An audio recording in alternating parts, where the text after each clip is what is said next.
केसी वेणुगोपाल जी, भूपेश बघेल जी, बलवंत वांगडे जी, हमारे कैंडिडेट्स वीरेंद्र जगताप जी, यशोमती ठाकुर जी, बबलू देशमुख जी, स्टेज पे सीनियर नेता, इंडिया गठबंधन के नेता, कांग्रेस पार्टी के नेता, कांग्रेस पार्टी के हमारे प्यारे कार्यकर्ता, बब्बर शेर, टाइगर, आवाज तो सुनाई नहीं दी।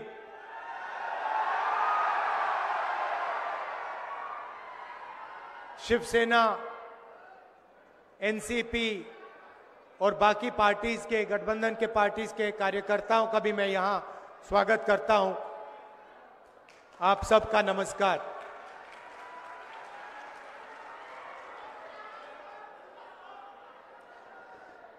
ये जो लड़ाई है, ये विचारधारा की लड़ाई है।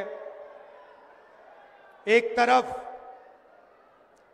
कांग्रेस पार्टी और इंडिया गठबंधन, दूसरी तरफ बीजेपी, आरएसएस। हम कहते हैं कि देश संविधान से चलना चाहिए और प्रधानमंत्री कहते हैं कि एक खोखली किताब है, इसमें कुछ नहीं लिखा है। ये देखिए,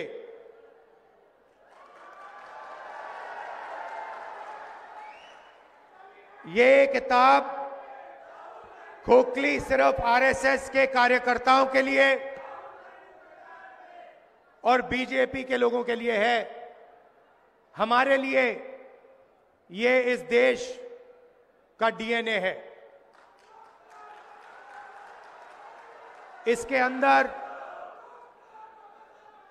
अंबेडकर जी की, फूले जी की, शिवाजी महाराज जी की,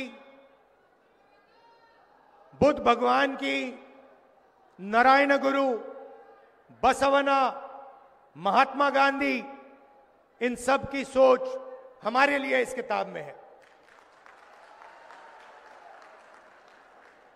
और ये हमारे लिए एक नई किताब नहीं है, ये हमारे लिए हजारों साल पुरानी सोच है। और जो इसमें लिखा है उसी के लिए हजारों साल से हिंदुस्तान में लोग लड़ रहे हैं, मर रहे हैं।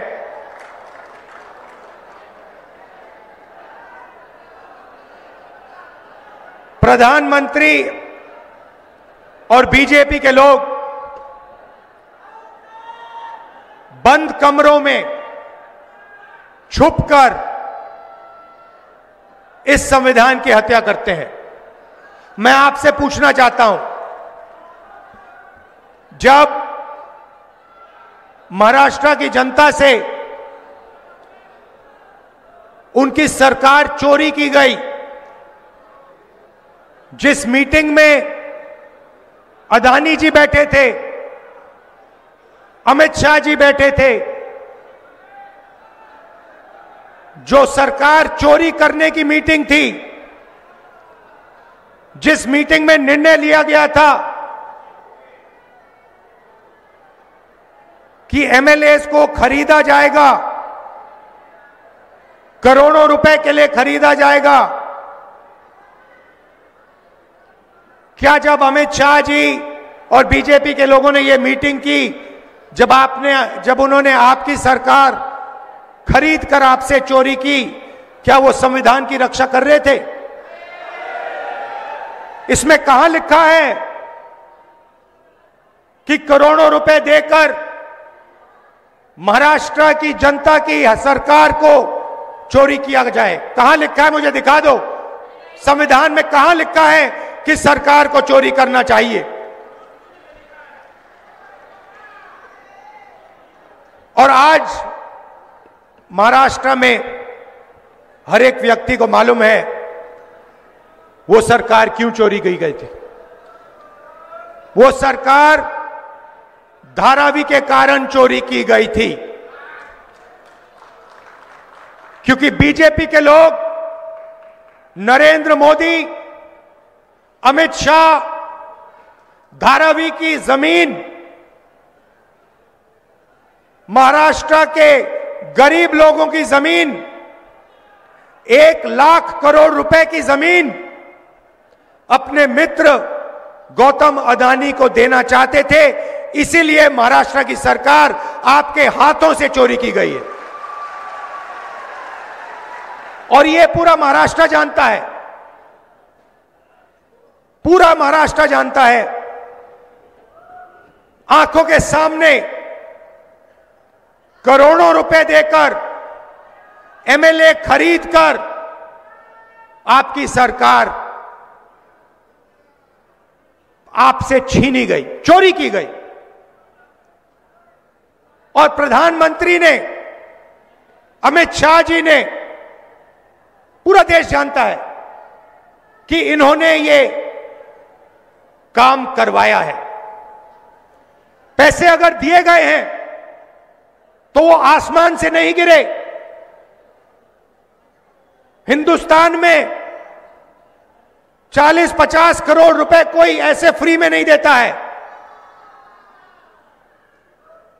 आपने कभी देखा है कि फ्री में कोई 40 करोड़ रुपए, 50 करोड़ रुपए किसी को दे रहा है? नहीं, सौदा हुआ था। धारावी की जमीन का सौदा हुआ है। इसीलिए एमएलएस को करोड़ों रुपए दिए गए। कहां से आए? किसने ऑर्डर दिया? पूरा देश जानता है, बोलने की भी जरूरत नहीं है। पूरा देश जानता है कि जिस पैसे से एमएलए खरीदे गए उसको बांटने का ऑर्डर किसने दिया। महाराष्ट्र का 6 साल का बच्चा जानता है। और फिर प्रधानमंत्री आते हैं और कहते हैं कि राहुल गांधी रिजर्वेशन के खिलाफ है। मेरी बहन मुझे बता रही थी कि उन्होंने मोदी जी का भाषण सुना, और उस भाषण में उन्होंने, मेरी बहन ने मुझे कहा कि जो हम बोलते हैं वही मोदी जी आजकल बोल रहे हैं। पता नहीं, शायद मेमोरी लॉस हो गया है।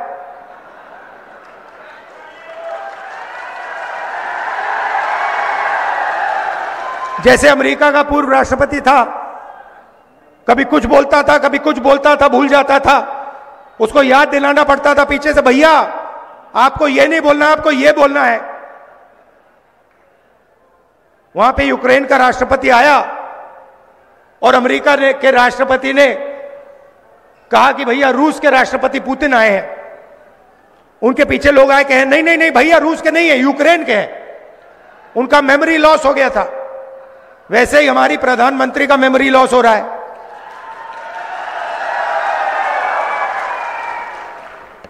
पता नहीं, शायद अगली मीटिंग में आपके पास आएंगे, कहेंगे भैया महाराष्ट्र की सरकार सोयाबीन के लिए 7,000 रुपए देती है प्रति क्विंटल। मैंने कहा कि बीजेपी कॉन्स्टिट्यूशन पे आक्रमण कर रही है। वो कहते हैं कांग्रेस पार्टी संविधान पर आक्रमण कर रही है। हर भाषण में मैं कह रहा हूं, मैं इसको लेके खड़ा हो रहा हूं, कह रहा हूं कि भाई इस पर बीजेपी आक्रमण कर रही है। 1 साल से मैं बोल रहा हूं। मोदी जी को पता लगा कि लोगों को गुस्सा आ रहा है, तो मोदी जी कह रहे हैं, राहुल गांधी कह रहा है कि राहुल गांधी संविधान पर आक्रमण कर रहा है। मैं हर मीटिंग में कहता हूं कि 50% की रिजर्वेशन की जो दीवार है उसको हम तोड़ के परे कर देंगे। लोकसभा में मैंने नरेंद्र मोदी जी के सामने बोला कि 50% की जो रिजर्वेशन की दीवार बना रखी है, जिसको आप नहीं तोड़ना चाह रहे हो, उसको हम लोकसभा में तोड़ के दिखाएंगे। उनके सामने मैंने बोला, मेमोरी लॉस हो गई। मोदी जी कहते हैं राहुल गांधी रिजर्वेशन के खिलाफ है। राहुल गांधी, उनके सामने मैंने बोला कि मैं 50% की जो दीवार है उसे तोड़ने वाला हूं। कांग्रेस पार्टी इंडिया गठबंधन उस दीवार को तोड़ेगी। और मोदी जी का मेमोरी लॉस हो गया, कहते हैं राहुल गांधी तो रिजर्वेशन के खिलाफ है। अगली मीटिंग में कहेंगे कि राहुल गांधी जाति जनगणना के खिलाफ है। मैंने उनके सामने बोला, मोदी जी जाति जनगणना कराइए, देश को पता लगना चाहिए कितने दलित हैं, कितने आदिवासी हैं, कितने पिछड़े वर्ग के लोग हैं। देश को पता लगना चाहिए कि इनकी भागीदारी कितनी है। आबादी आप समझो, आप ताली बजा रहे हो मगर बात समझो। मैं 1 साल से हर भाषण में यह कह रहा हूं, मीडिया वाले दिखाते नहीं है, ये उनके हैं।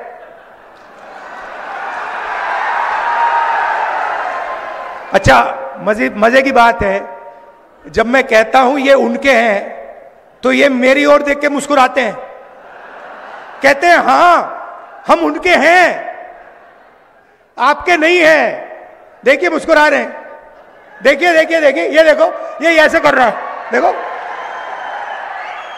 मगर देखो इनकी गलती नहीं है, इनकी गलती नहीं है। ये तो मुझे अच्छे लगते हैं, इनको काम करना है, इनको सैलरी लेनी है, इनको बच्चों का एजुकेशन करना है,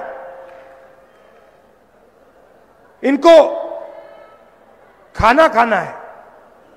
तो ये मालिकों के खिलाफ कुछ नहीं कर सकते, ये एक प्रकार से गुलाम है। तो इनसे मेरी कोई लड़ाई नहीं है।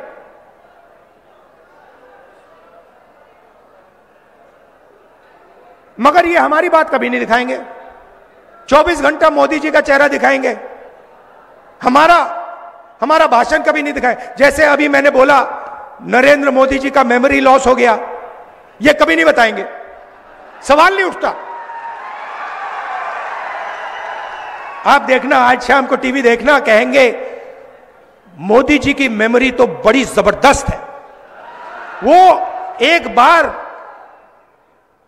कुछ सुन लेते हैं तो 70 साल के लिए वो उसको भूलते नहीं है। और फिर उसमें जोड़ देंगे जब वो छोटे थे, झील में जाके वो मगरमच्छ से लड़े थे और मगरमच्छ को उन्होंने डुबाया। मगर जब गंगा जी में जाते हैं तो लगता है कि तैरना नहीं जानते हैं। तो मेरा कहना है कि लड़ाई संविधान की है। अंबेडकर जी की सोच, गांधी जी की सोच,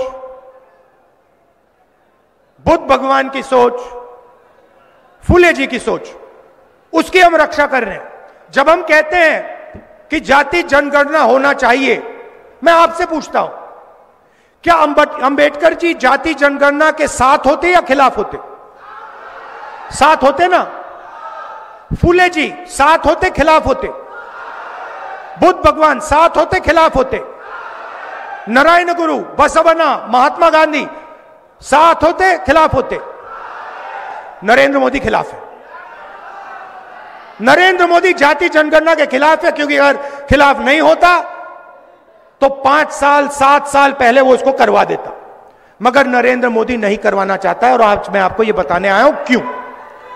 आपकी आबादी, पिछड़ों की आबादी 50% है कम से कम, दलित 15, आदिवासी 8, माइनॉरिटी 15, जोड़ दो तो 90% हो जाता है। और 90% आपकी आबादी है। जीएसटी आप देते हो। ये जो हमारी बहनें हैं, जब आप साड़ी खरीदते हो तो आप 18% जीएसटी अपने जेब से देती हो। जब आप कुछ भी खरीदते हो उसमें ऑटोमेटिकली जीएसटी लग जाता है। अगर आपने अपनी बेटी के लिए एक साड़ी खरीदी, आप 18% जीएसटी देती हो। अगर वही साड़ी अरबपति अदानी ने खरीदी तो वो भी 18% जीएसटी देगा, वो 19% नहीं देगा। जितनी आप देते हो उतनी वो देता है। और ये सारी की सारी जीएसटी इकट्ठा होती है, दिल्ली जाती है और वहां पे बजट का निर्णय लिया जाता है। आपने देखा होगा सीतारमन जी सूटकेस लेके आती हैं पार्लियामेंट हाउस में, देखा ना आपने। महाराष्ट्र में दूसरा सूटकेस लेके आते हैं एमएलए वाला, वहां पे छोटा सा सूटकेस होता है, यहां पे बहुत बड़ा होता है। छोटा सा सूटकेस लेके जाती हैं और बजट पेश करती हैं। तो मैंने पता लगाया कि ये जो बजट है आपके जीएसटी का बजट, इसको कौन बनाता है। पता लगा कि 90 अफसर इस बजट को बनाते हैं। 90 अफसर सारे के सारे फाइनेंशियल निर्णय लेते हैं। महाराष्ट्र में कितना पैसा आएगा, सड़कों में कितना जाएगा, रेलवेज में कितना जाएगा, अग्निवीर होगा या नहीं होगा, सारे के सारे निर्णय 90 ब्यूरोक्रेट लेते हैं, आईएएस अफसर हैं। मैंने उनकी लिस्ट निकाली और मैंने कहा पता लगाते हैं कि 90 में से दलित कितने, आदिवासी कितने, पिछड़े वर्ग के कितने, और यह भी पता लगाते हैं कि जब धन बढ़ता है तो कितने रुपए का निर्णय आदिवासी अफसर लेते हैं, कितने का दलित लेते हैं, कितने का पिछड़े वर्ग लेते हैं। आज मैं आपको ये बताना चाहता हूं, दलितों की आबादी 15%, 90 अफसर में से 3 आपके,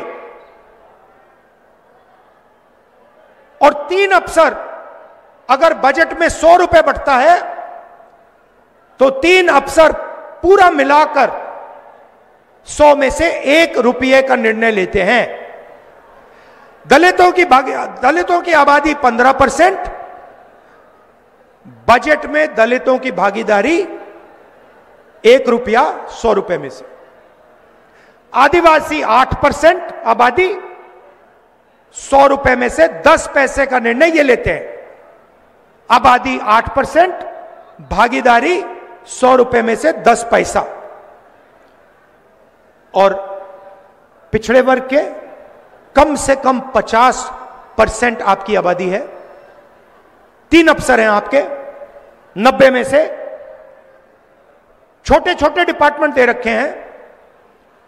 और अगर आप ओबीसी अफसर को जोड़ दें तो 100 रुपए में से 5 रुपए का निर्णय ओबीसी अफसर लेते हैं।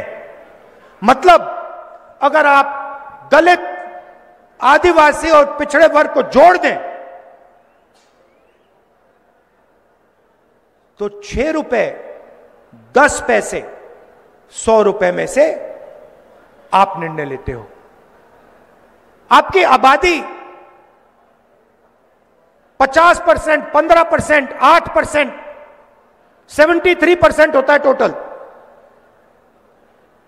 और आपकी भागीदारी 100 रुपए में से 6 रुपए। ये हो क्या रहा है? मैंने मजाक किया, मैंने कहा कि मीडिया में हमारे लोग नहीं है। मेरा मतलब क्या था, आप मीडिया के एंकर्स को देखिए, बड़े बड़े पत्रकारों को देखिए, उनके नीचे नाम आता है, उस नाम को पढ़िए, मालिकों के नाम पढ़िए, अदानी, अंबानी, टाटा, बिरला, ये नाम पढ़िए। नाम के पीछे सब कुछ है। और मुझे बता दीजिए, ये मीडिया वाले जो हैं, एंकर्स जो हैं, मालिक जो हैं, इनमें से दलित कितने, आदिवासी कितने, पिछड़े कितने? एक भी नहीं है। हिंदुस्तान की सबसे बड़ी कंपनियों की लिस्ट मैंने निकाली है, 200 सबसे बड़ी कंपनियों की लिस्ट मैंने निकाली है। मालिकों की लिस्ट, एक ओबीसी नहीं है, एक दलित नहीं है, एक आदिवासी नहीं है। तो हो क्या रहा है? आप समझिए, हो क्या रहा है? आप हो किसान, आप हो मजदूर, आप हो बेरोजगार युवा, कौन? दलित, आदिवासी, पिछड़ा वर्ग। और गरीब जनरल कास्ट, उसमें आप 5% गरीब जनरल कास्ट जोड़ दीजिए। आपको एमएसपी नहीं मिलती, आपके अस्पताल प्राइवेटाइज किए जा रहे हैं, आपके स्कूल और कॉलेज यूनिवर्सिटी प्राइवेटाइज किए जा रहे हैं। कहां जा रहे हैं? 5% लोगों के हाथ में जा रहे हैं, और जिनके हाथ में जा रहे हैं वहां पे आपको एक ओबीसी नहीं मिलेगा, एक दलित नहीं मिलेगा, एक आदिवासी नहीं मिलेगा। प्राइवेट स्कूल की लिस्ट निकाल लीजिए, बड़े बड़े अस्पतालों की लिस्ट निकाल लीजिए। अपोलो अस्पताल के मालिक का नाम देखिए, एस्कॉट्स का नाम देखिए, बड़े बड़े अस्पतालों की जो चेन है उनके नाम देखिए। एक दलित नहीं है, एक आदिवासी नहीं है, एक पिछड़े वर्ग का आदमी नहीं है। मतलब नरेंद्र मोदी हिंदुस्तान को 90% लोगों के लिए नहीं चलाता है, और नरेंद्र मोदी जी को वहां इसलिए बैठाया गया है कि 90% लोगों से जीएसटी का पैसा छीना जाए, जमीन छीनी जाए, और उन्हीं 20-25 अरबपतियों को दी जाए। मैं आपसे पूछना चाहता हूं, धारावी की जमीन अक्वायर हो रही है ना? हो रही है ना? 1 लाख करोड़ रुपए की जमीन है ना? गरीब लोग है ना? मैं आपसे पूछना चाहता हूं, कोलाबा की जमीन क्यों नहीं अक्वायर होती? जहां अमीर लोग बैठे हैं वो जमीन क्यों नहीं अक्वायर हो रही है? क्योंकि वहां ना दलित है, ना आदिवासी है, ना पिछड़ा है, इसीलिए वो जमीन अक्वायर नहीं हो रही है। जहां भी आपको दलित, आदिवासी और पिछड़े लोग मिलेंगे वहां जमीन अक्वायर होगी। हम जमीन अधिग्रहण बिल इसलिए लाए आपको बचाने के लिए। ये सारे के सारे मीडिया वाले मेरे पर अटैक करने शुरू कर दिए उस दिन। जिस दिन मैं आपको बता रहा हूं, जिस दिन मैं भट्टा परसोल पहुंचा उस दिन से मीडिया वाले मेरे पीछे पड़ गए। जिस दिन मैंने जमीन अधिग्रहण की बात की उस दिन ये मेरे पीछे पड़ गए। कौन? अदानी के लोग, अंबानी के लोग। मेरी छवि बिगाड़ने की कोशिश की, हजारों मतलब करोड़ों रुपए लगा दिए कि राहुल गांधी को बदनाम करो। क्यों? क्योंकि मैं आपकी जमीन की रक्षा करता हूं। और मैं कहता हूं कि अगर धारावी की जमीन अदानी को दी जाएगी, अगर लाखों करोड़ रुपए उसके हवाला किया जाएगा, उसको दिया जाएगा, तो फिर हजारों करोड़ रुपए हमारे किसानों की जेब में भी जाना चाहिए। हम इस बात को मानने के लिए तैयार नहीं है कि सोयाबीन का किसान मर जाए, भूखा मर जाए, और उधर 25 अरबपतियों का 16 लाख करोड़ रुपया कर्जा माफ हो। हम इस बात को मानने को तैयार नहीं है, हम ये होने नहीं देंगे। इसीलिए पूरी की पूरी मीडिया इंडिया गठबंधन के खिलाफ खड़ी है। इसलिए 24 घंटा नरेंद्र मोदी का चेहरा दिखता है। भाइयों और बहनों, आपकी जमीन इनको चाहिए, आपका जल इनको चाहिए, आपका जंगल इनको चाहिए, ये आपसे सब लेना चाहते हैं। हिंदुस्तान के 25 अरबपति हैं, 16 लाख करोड़ रुपया उनका कर्जा माफ किया है। हमने हिंदुस्तान के हर किसान का कर्जा माफ किया था। 70,000 करोड़ रुपए लगे थे, 70,000 करोड़ रुपए लगे थे। इन्होंने अरबपतियों का 16 लाख करोड़ रुपया माफ किया है। 1 लाख करोड़ रुपए अदानी को धारावी में देने जा रहे हैं। ये सोचते हैं बड़ी आसानी से होगा, इतनी आसानी से नहीं होने वाला। राहुल गांधी खड़ा हुआ है यहां पे। तो यही सवाल है, कॉन्स्टिट्यूशन में कहीं नहीं लिखा है कि दलितों की, पिछड़ों की, मजदूरों की, गरीबों की जमीन छीनकर 25 अरबपतियों को दिया जाएगा। कहीं नहीं लिखा है। मुझे दिखा दो, मुझे दिखा दो या कहां लिखा है इस किताब में कि अरबपतियों का 16 लाख करोड़ रुपए माफ होना चाहिए। कहां लिखा है कि धारावी की जमीन छीनी जानी चाहिए और जो वहां मजदूर रहते हैं, गरीब रहते हैं, उनको उठा के बाहर फेंक देना चाहिए। कहां लिखा है इस किताब में? कहीं नहीं लिखा है। क्योंकि यह किताब शिवाजी महाराज की किताब है, और शिवाजी महाराज मर जाते मगर गरीबों का नुकसान नहीं करते। शिवाजी महाराज मर जाते मगर धारावी की जमीन अदानी को नहीं देते। यह सच्चाई है, यह महाराष्ट्र की सच्चाई है, यह हिंदुस्तान की सच्चाई है। तो इसीलिए हमने निर्णय लिया है और यह शुरुआत है।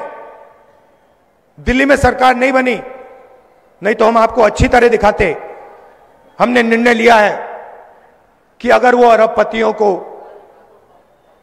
लाखों करोड़ रुपए दे सकते हैं तो हम महाराष्ट्र के किसानों को, मजदूरों को, महिलाओं को भी लाखों करोड़ रुपए दे सकते हैं। यहां महिलाएं आई हैं, हमारी सरकार यहां चुनकर आएगी।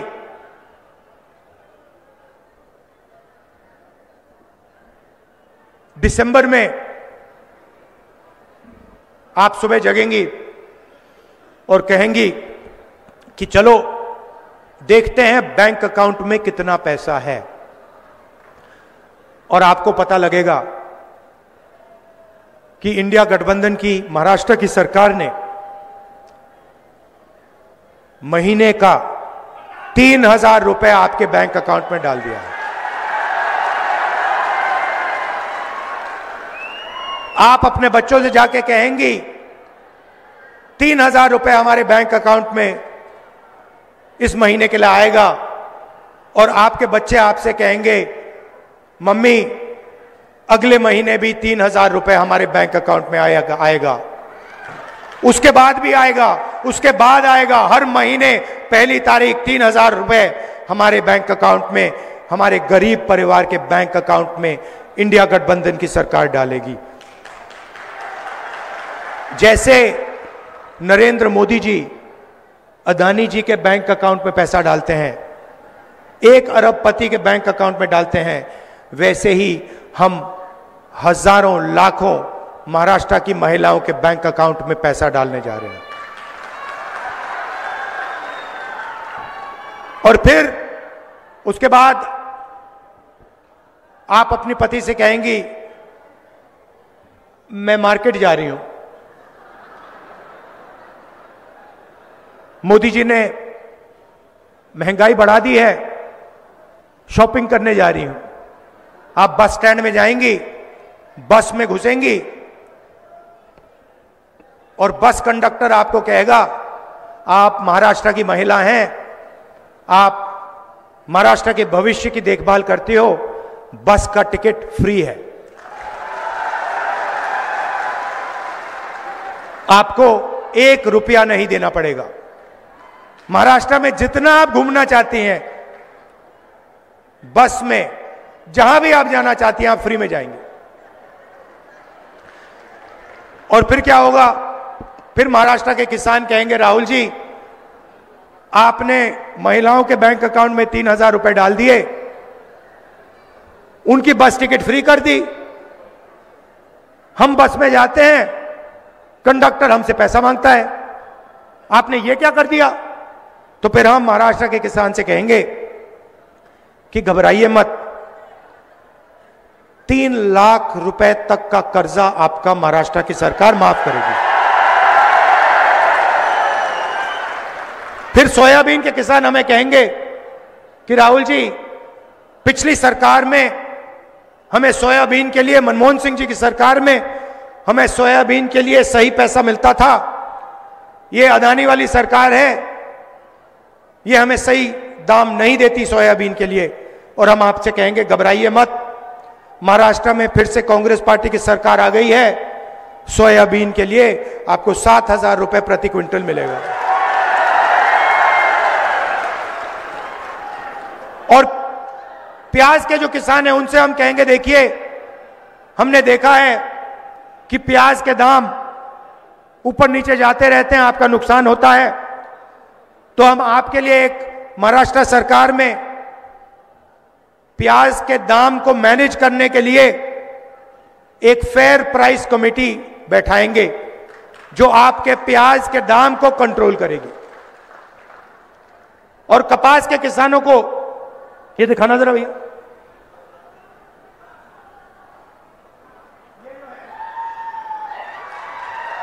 ये जो है ये महाराष्ट्र के किसान की मेहनत है। जो जैसे जैसे मोदी जी अंदानी जी को फ्री में पैसा देते हैं ना, ये फ्री में नहीं बनता, ये मेहनत से बनता है, ये खून पसीने से बनता है। इसीलिए हम कपास के किसान को महाराष्ट्र में सही मिनिमम सपोर्ट प्राइस देने जा रहे हैं। बैठ जाइए। जाति जनगणना की मैंने बात की, दूध का दूध पानी का पानी कर देंगे। महाराष्ट्र में कास्ट सेंसस होगा, पिछड़े वर्ग, दलित, आदिवासियों को पता लगेगा कि महाराष्ट्र में उनकी कितनी भागीदारी है, उनकी कितनी जमीन है, कौन सी संस्थाओं में उनके लोग हैं, कौन सी संस्थाओं में उनके लोग नहीं हैं। ये सब हम आपको इंफॉर्मेशन डेटा, 21वीं सदी का डेटा हम आपको पकड़ा देंगे। गरीब लोग बीमार होते हैं, प्राइवेट अस्पताल में जाते हैं, स्टेंट लगती है,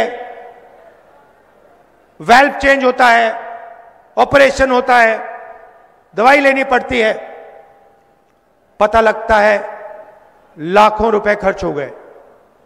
मैंने आपको पहले बताया कहां जा रहे हैं। दलित, आदिवासी, पिछड़े वर्ग के जेब से अरबपतियों की जेब में जा रहे हैं। मगर बीमार होते हो तो खर्च करना पड़ता है। राजस्थान में जब हमारी सरकार थी, हम एक योजना लाए, उसने लाखों लोग की जिंदगी बदल दी। योजना क्या थी? कोई भी इलाज गरीब व्यक्ति को करना हो, स्टेंट लगवानी हो, पेट का ऑपरेशन करवाना हो, वाल्व बदलना हो, कैंसर की सर्जरी करनी हो, राजस्थान में हमारी योजना कहती थी कि भैया 25 लाख रुपए तक का बीमा आपको मिलेगा। और यही काम हम यहां महाराष्ट्र में करने जा रहे हैं।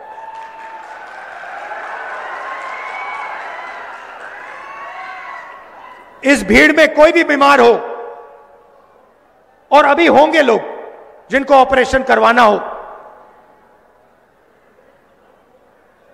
हाई बीपी हो, स्टेंट की जरूरत हो, फ्रैक्चर हो जाए, सर्जरी करनी हो, आप सब लोगों को, महाराष्ट्र में सब लोगों को बता रहा हूं, हमारी सरकार आएगी, आप प्राइवेट अस्पताल में जाओगे और वहां 25 लाख रुपए की सर्जरी, 25 लाख रुपए तक की सर्जरी आप फ्री में करवाओगे। महाराष्ट्र की सरकार 25 लाख रुपए का बीमा आपको देगी। यह हमने राजस्थान में किया है, बड़ा सक्सेसफुल स्कीम था, बहुत फायदेमंद स्कीम था, वही हम यहां महाराष्ट्र में आपके लिए करने जा रहे हैं। यह मैं आपसे कहना चाहता था। हम रक्षा इसकी करते हैं, हम रिजर्वेशन को 50% से ज्यादा बढ़ाएंगे, हम जाति जनगणना करेंगे, और हमारा लक्ष्य है कि गरीब लोगों को, अगर वो अरबपतियों को पैसा देते हैं, 16 लाख करोड़ रुपए दिया, तो हम कहते हैं कि देखिए, अगर आप उनका माफ कर रहे हो, अगर आप उनकी मदद कर रहे हो, अगर आप धारावी की जमीन गरीबों से छीन कर अरबपतियों को दे रहे हो, तो फिर हम भी गरीब लोगों को, किसानों को, मजदूरों को धन दे सकते हैं, पैसा दे सकते हैं, बैंक अकाउंट में दे सकते हैं। मेहनत आप करते हो, सड़क आप बनाते हो, इमारतें आप बनाते हो, देश को आप बनाते हो। अंबानी अदानी मजदूरी नहीं करते, खेत में काम नहीं करते। मैं देखना चाहता हूं, अदानी जी 10 दिन कपास के खेत में काम कर ले, 10 दिन कर ले, फिर देखता हूं क्या होता है। 10 दिन के बाद 6 महीने अस्पताल में लेटेगा वो। काम आप करते हो, मेहनत आप करते हो, मगर आपको कुछ नहीं मिलता। यह हम बदलना चाहते हैं। हम चाहते हैं कि न्याय हो। कॉन्स्टिट्यूशन में लिखा है समानता होनी चाहिए, एकता होनी चाहिए, भाईचारा होना चाहिए। इसीलिए मैंने कन्याकुमारी से कश्मीर 4000 किलोमीटर चले, 4000 किलोमीटर, एक ही नारा दिया, नफरत के बाजार में मोहब्बत की दुकान खोलेंगे। नफरत क्यों फैल रही है? नफरत इसलिए फैल रही है कि नरेंद्र मोदी जी ने रोजगार का सिस्टम खत्म कर दिया है। आज हिंदुस्तान के किसी भी प्रदेश में युवाओं को रोजगार नहीं मिल सकता। क्यों? क्योंकि अरबपति चाइना का माल हिंदुस्तान में बेचते हैं और बेचना चाहते हैं। हिंदुस्तान की सारी फैक्ट्रियां बंद कर दी, छोटे बिजनेस बंद कर दिए। आप सोचते हो, मीडिया वाले कहते हैं नोटबंदी, नोटबंदी हथियार था, योजना नहीं थी। जीएसटी आपके खिलाफ हथियार है, किसान को मारने का तरीका है।